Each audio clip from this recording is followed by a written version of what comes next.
역설법이라는 수사법은 성경에서 나옵니다.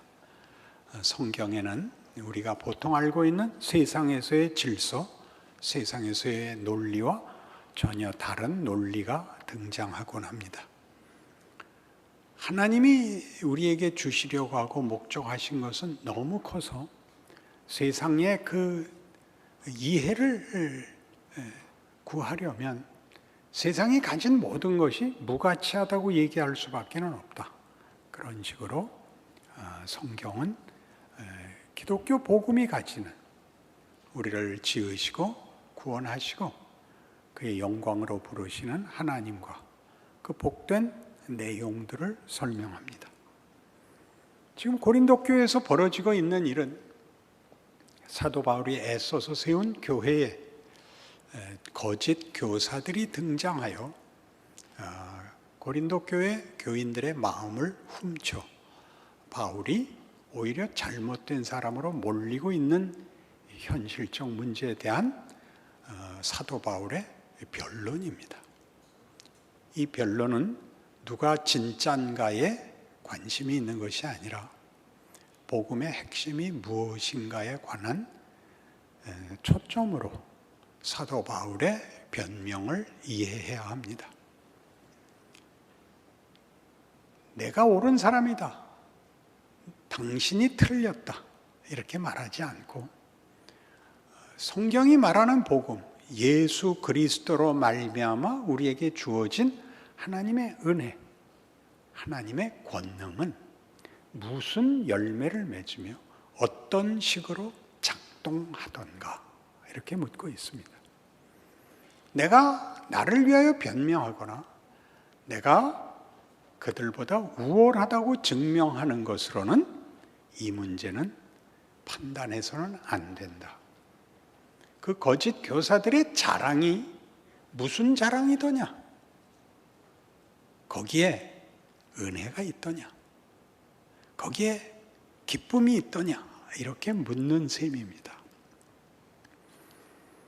그러니 쭉 고린도 전후서에 걸쳐서 사도 바울이 자신을 설명할 때마다 내세운 것이 뭐냐 하면 고린도후서 4장에 가시면 5절 말씀, 우리는 우리를 전파하는 것이 아니라 오직 그리스도 예수의 주 되신 것과 또 예수를 위하여 우리가 너희의 종된 것을 전파함이라.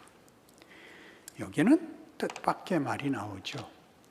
내가 뭔가 더 가진 것을 너희에게 설명하고 내 우월함으로 너희에게 도움이 되게 하겠다, 이런 얘기가 없고 순전히 예수를 증언하기 위하여 나는 기꺼이 종로로 타겠다, 이렇게 되어 있습니다.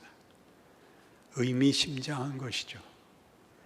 예수를 증거함으로 자기의 입지를 굳히거나 자기의 우월함을 확보하거나 세상보다 더 나은, 더 높은 권력을 가지려는 의사가 없다. 그것과는 상관없는 것이다. 그렇게 얘기하죠. 바울의 자기 변명은 복음의 이해, 복음의 핵심에 관한 것이며 우리 모든 현실을 사는 인생에서 가장 중요한 질문과 답이 되는 내용인 것입니다. 인생에서는 가장 중요한 게 뭐죠? 승자와 패자의 나뉨입니다. 누가 더 강하고 누가 약하냐. 약육강식의 논리 속에서 이 세상을 살아내려면 인정사정 없이 힘을 가져야 된다 라는 세상 논리와 전혀 다르게 기독교는 세상이 하는 것 같이 하지 마라, 힘을 가지고 뽐내려고 하지 마라, 그런 얘기를 하는 것보다 더 우리의 핵심되는 내용들은 세상의 가치와 세상의 질서와 세상의 이해와 전혀 다른 것이다, 이렇게 말하는 것입니다. 그러니까 아주 쉽게 거짓말을 안 한다가 아니라 정직을 만들어야 됩니다. 소극적이고 부정적으로 나는 사심이 없어, 나는 교만하지 않아, 이것이 아니고 죄를 안 짓는 것이 아니라 세상이 만들 수 없는 선과 의와 자랑과 명예와 진리를 만들어야 되는 것입니다.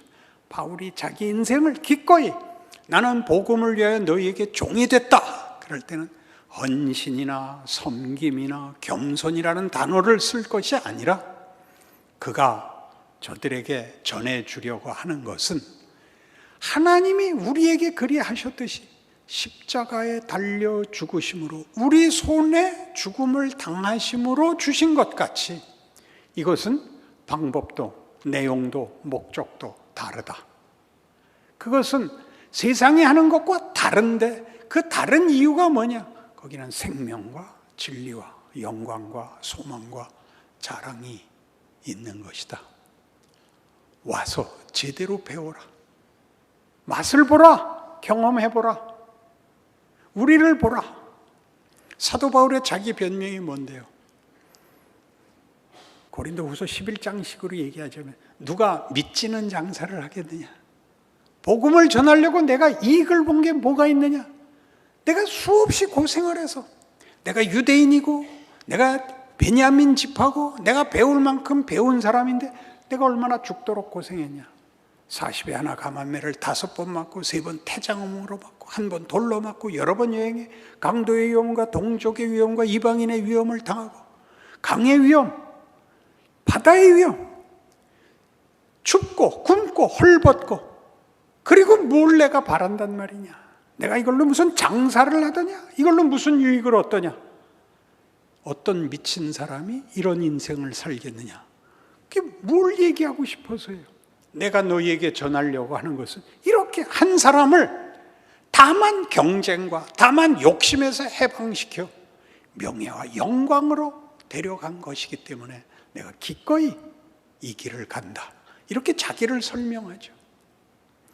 그 반대편에 섰던 교사들은 어떻게 했다는 얘기죠? 그러니까 복음을 이해 못한 거죠.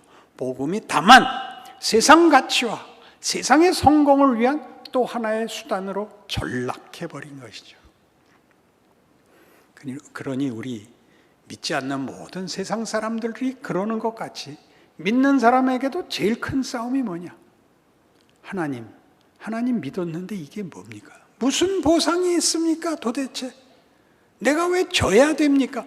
이렇게 말하는 건 얼마나 부끄러운 얘기입니까? 떳떳하게 이 말들 다 하거든요. 떳떳하게. 목사님, 저 고생할 만큼 고생하고요. 저 기도할 만큼 했는데요. 이게 뭐예요? 목사님 책임지세요. 어떻게 질까요? 예수 믿지 말라니까요. 나가서 세상 사람 같이 사세요.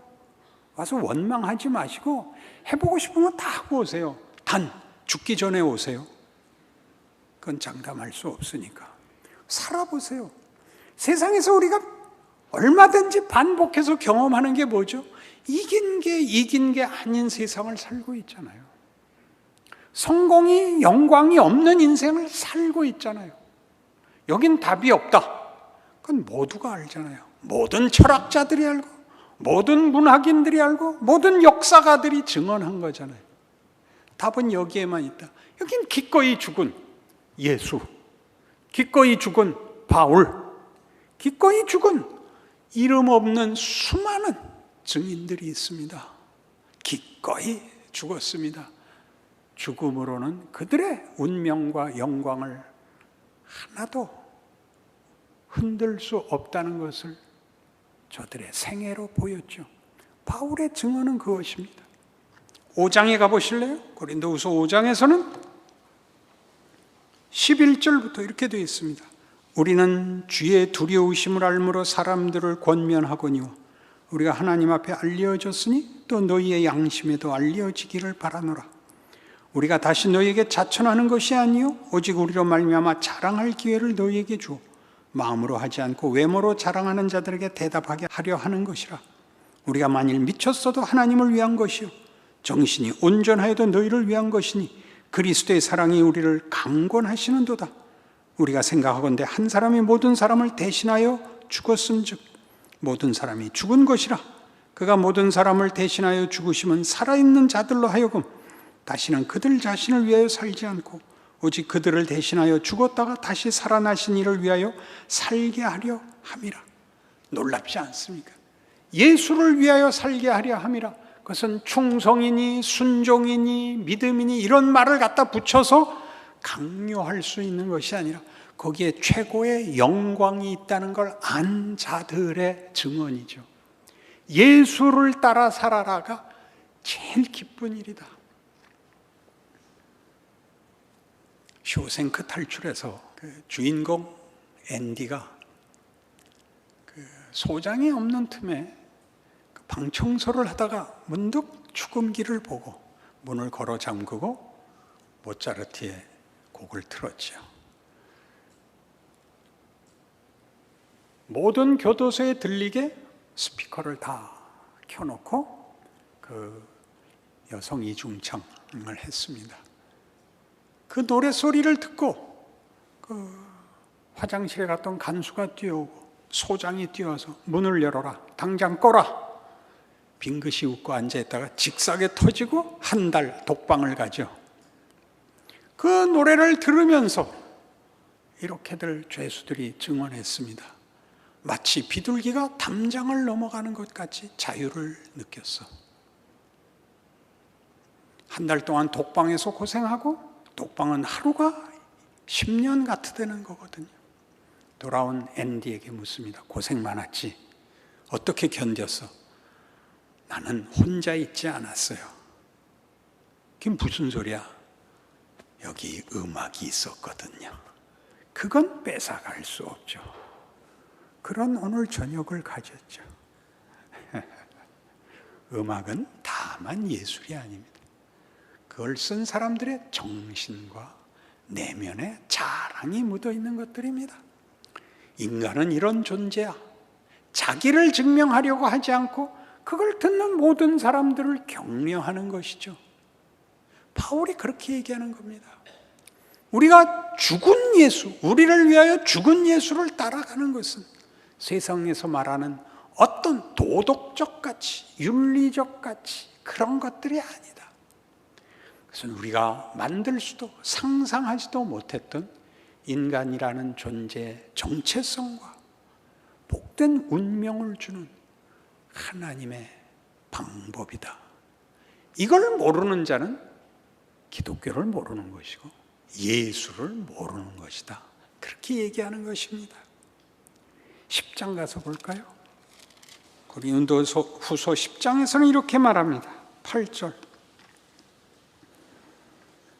주께서 주신 권세는 너희를 무너뜨리려고 하신 것이 아니요 세우려고 하신 것이니 내가 이에 대하여 지나치게 자랑하여도 부끄럽지 아니하리라. 사도 바울의 자랑은 권력을 목적하지 않는답니다. 권력은 뭐죠? 강제력입니다. 기독교의 가장 큰 특징, 기독교를 가장 중요한 핵심된 단어로 표현한다면 사랑입니다. 사랑의 반대말은 뭐였죠? 사랑의 반대말은 공포입니다. 공포. 요한일서 4장 18절 이하가 그렇게 나오죠. 사랑에는 두려움이 없나니 두려워하는 자는 아직 사랑을 온전히 이루지 못한 자니라입니다. 사랑엔 두려움이 없습니다. 사랑은 아무리 줘도 소진되지 않습니다. 그것은 지금 우리가 느끼는 것 같이 감성적인 것이 아닙니다. 그건 무궁무진한 생명력이며 무궁무진한 존재적 정체성입니다. 하나님이 예수 안에서 그걸 증언하십니다. 아버지여 저들을 사하소서. 저들이 자기가 하는 일을 알지 못하나이다. 우리 손에 죽는 자가 우리를 위하여 빌 수 있는 하나님. 무덤에다가 피운 부활의 꽃. 이것이 기독교입니다.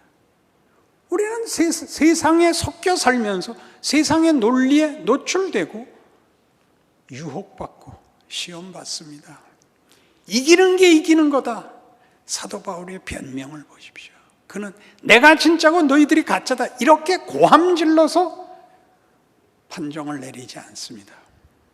너희가 스스로 고린도 교회 선생이라고 주장할 때 너희가 가진 권위는 무엇이냐? 너희가 행사하는 기독교 신앙의 방식이라는 것이 진정한 섬김이냐? 이렇게 묻는 것입니다. 자기를 증명하기 위하여 권력을 가지지도 권위를 가지지도 않습니다. 은혜가 있어야 됩니다. 은혜란 인간이 만들 수 없는 선과 기쁨을, 소망을 만들어내는 것을 은혜라고 합니다. 교회는 이런 단어들을 쓰면서 세상의 습관 때문에 좋은 단어, 좋은 의도를 갖고 망쳐놓는 경우가 허다합니다. 좋은 말을 하면서 너 요새 기도 안 하지? 요따오 말밖에는 할 줄을 모릅니다. 만나서 반가워 이렇게 말을 하질 못합니다. 너 왜 표정이 그래? 제 자식이 가출했어요. 너 그럴 줄 알았다. 주께서 사자를 보내서 어젯밤에 계시해 줬다. 네가 요새 신앙생활이 뜸해서 하나님이 벌 주시겠다고 나한테 그러더라. 이런 거는 기독교가 아닙니다. 그건 무당들이나 하는 소리입니다. 겁을 주죠. 뭐 할 게 없어서 신이 내려서 작두 위에서 뛰어요. 성가대에서 찬양을 해야지. 얼마나 다른가 보세요. 기독교는 공포가 있으면 안 돼요. 그건 억지로 끌고 가지 않아요. 애 뒤뚱뒤뚱 걸어갈 때 이렇게 앞뒤로 보호는 해줄지언정 두 손으로 붙잡고 날르지 않아요. 크기를 바라죠. 사도 바울의 자기 변명은 그가 알고 있는 기독교에 대한 증언이며 이해며 방식이며 태도며 그리고 온전한 방식입니다. 그게 우리에게 필요하죠. 그래서 오늘 나오는 12장에 나온 이 중요한 여러 계시를 받은 것이 지극히 크므로 12장 7절입니다. 너무 자만하지 않게 하시려고 내 육체에 가시고 사단의 사자를 주셨으니 이는 나를 쳐서 너무 자만하지 않게 하려 하심이라. 놀랍죠? 우리 11장에서는 끝에 뭐가 나왔었냐 하면 내가 거짓말 안 한다. 아레다 왕이 나를 다메섹에서 잡으려고 했을 때 나 성벽을 광주리 타고 성벽 밑으로 내려와 도망갔다. 그게 뭐와 대조된다 그랬죠?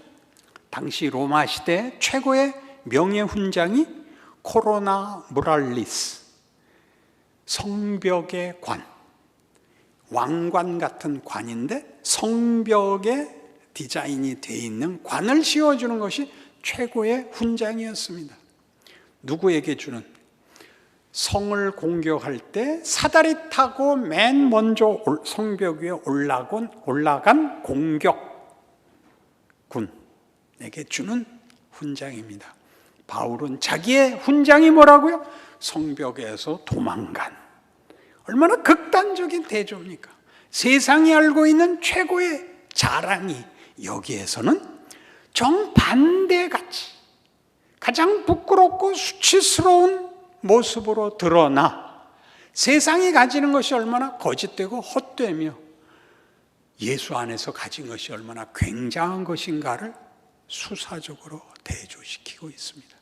똑같이 나옵니다. 내가 너무 많은 계시를 받고 너무 많은 비밀을 알게 되어서 하나님이 나를 자고하지 않도록 내게 육체에 가시 곧 사단의 사자를 주셨다 합니다. 우리는 이것을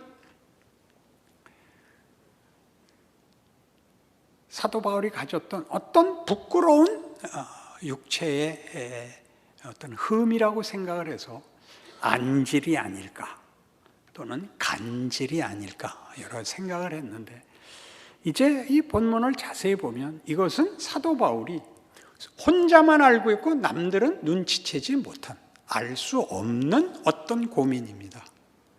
그러니까 간질을 갖고 있었으면 당장 공격을 당했을 겁니다. 설교하고 희딱 뒤비져서 개고품 품고 그게 사도냐? 나왔을 거죠. 그건 없습니다. 그러니까 이건 사도 바울이 혼자만의 비밀인데 여기다가 꺼내놓은 겁니다. 그게 뭐죠? 여러분 모두에게 은혜가 되길 바라요. 끝까지 완벽한 믿음은 생기지 않습니다. 정신적, 신앙적, 극복할 수 없는 어떤 장애가 그에게 있었습니다. 그래서 여러 번 얘기하지만 신앙생활은 마음이 진실되게 충만해져서는 행하지 못합니다. 그걸 할 수 없을 때 해야 됩니다. 예의란 뭐죠?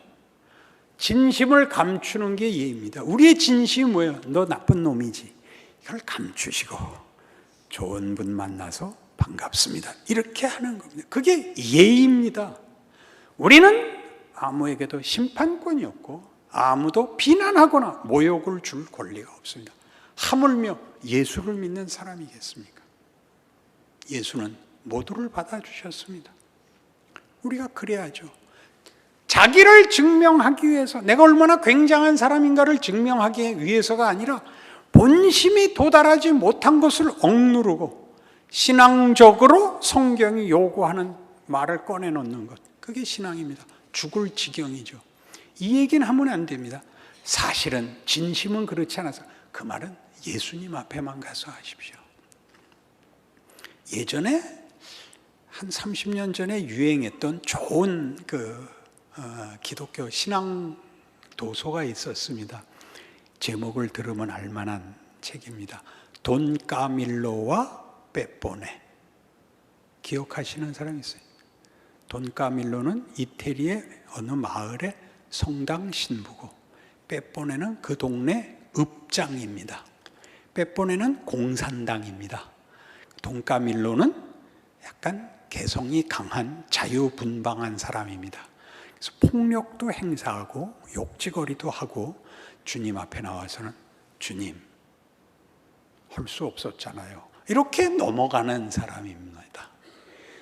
돈 꼴레오네도 모르고 돈 까밀로도 모르고 뭘 아는 거예요 도대체가. 어떻게 신앙생활을 하겠다는 거예요. 우리의 모든 생애는 이런 후회가 절망으로 가는 것이 아니라 이 후회가 다음 날에 한 번 더를 만들도록 허락되고 있는 것입니다. 우린 이걸 안 합니다. 이걸 안 하기 때문에 동지라는 사실을 잊고 서로의 자책감을 감추기 위하여 미운 말, 미운 표정을 하게 됩니다. 그러시지 않아야 됩니다. 누구를 위해서가 아닙니다. 여러분, 자신을 위해서. 복음이 뭔가를 아는 차원에서 복음에 여러분을 굴복시키셔야 됩니다. 그게 하는 얘기죠. 그래서 성경에는 아주 위대한 세 절이 있습니다. 오늘 이 고린도후서 12장에 나오는 이것이 내게서 떠나가게 하기 위하여 내가 3번 주께 간구하였더니 나에게 이르시기를 내 은혜가 네게 족하도다. 이는 내 능력이 약한 데서 온전하여 짐이라. 이게 위대한 구절입니다. 꼭 표시해 놓고 외우십시오. 내 은혜가 네게 족하다. 됐다. 네 실력만큼 해라. 괜찮다. 그 대신 더 가라. 오늘 다 하고 완벽하고 가만히 있어도 되는 세월을, 그런 기대를 가지지 마라. 하루의 고생은 그날로 족하다. 내일은 오늘보다 나은 하루가 되도록 애를 써라. 내 은혜가 네게 족하도다. 이는 내 능력이 약한 데서 온전하여 짐이라. 바울이 어떻게 됐다고요? 그래서 내가 이제 내 약한 것과 내 못난 것들을 자랑하리라. 그건 물론 자랑하진 않았습니다. 그러나 자랑해도 좋을 만큼 이해를 가지게 됐죠. 또 하나는 뭘까요? 3절이나 있다 그랬는데 시편 51편에서 다윗은 이렇게 고백합니다. 주께서 구하시는 제사는 상한 심령이라. 주께서 상하고 통회하는 마음을 멸시치 아니하시리이다. 얼마나 고마운 하나님입니까? 너 잘못했어? 이렇게 찾아오시지 않는 하나님. 상하고 통회하는 마음을 받아주시는, 그것으로는 관계를 끊지 않으시는 하나님. 잘잘못, 유무능, 그런 것들을 넘어선 하나님이 우리에 대하여 가지시는 관계성을 증언합니다. 그리고 마지막 하나는 주께서 가르치신 것입니다. 사도 바울의 고백이죠. 로마서 8장 8절. 내가 확신하노니 사망이나 생명이나 천사들이나 권세자들이나 현재일이나 장래일이나 능력이나 높음이나 깊음이나 다른 어떤 피조물이라도 우리를 우리 주 그리스도 예수 안에 있는 하나님의 사랑에서 끊을 수 없으리라. 오늘 여러분이 마음에 가지시는 육체의 가시, 사단의 사자는 무엇입니까? 그것이 여러분을 절망케 하고 도망가게 하지 마십시오. 그 모습대로 나오셔서 속을 까발리지 마시고 당연히 해야 될 일, 말을 하십시오.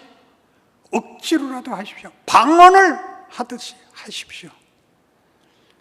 여러분의 심령에, 여러분의 인생의 부활과 하나님의 권능과 우리에게 허락한 은혜가 자신의 열매로 채워지는 그 기적을 맛보실 것입니다.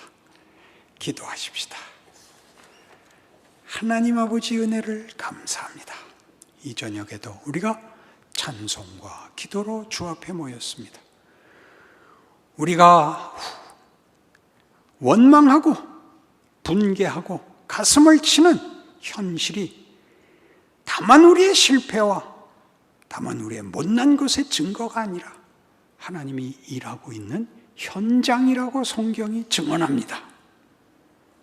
우리가 만족할 만한 자리에 이르지 못했을지 모르더라도 믿음을 잡고 나아가게 하시옵소서. 말부터 생각부터 눈빛부터 그리고 우리의 생애를 하나님이 지키신다는 믿음을 나의 것으로 만드는 싸움을 놓지 말게 하여 주시옵소서. 그리하여 기적과 영광을 우리 입술로 자랑하는 자리까지 붙들어 주시옵소서. 예수님 이름으로 기도합니다. 아멘.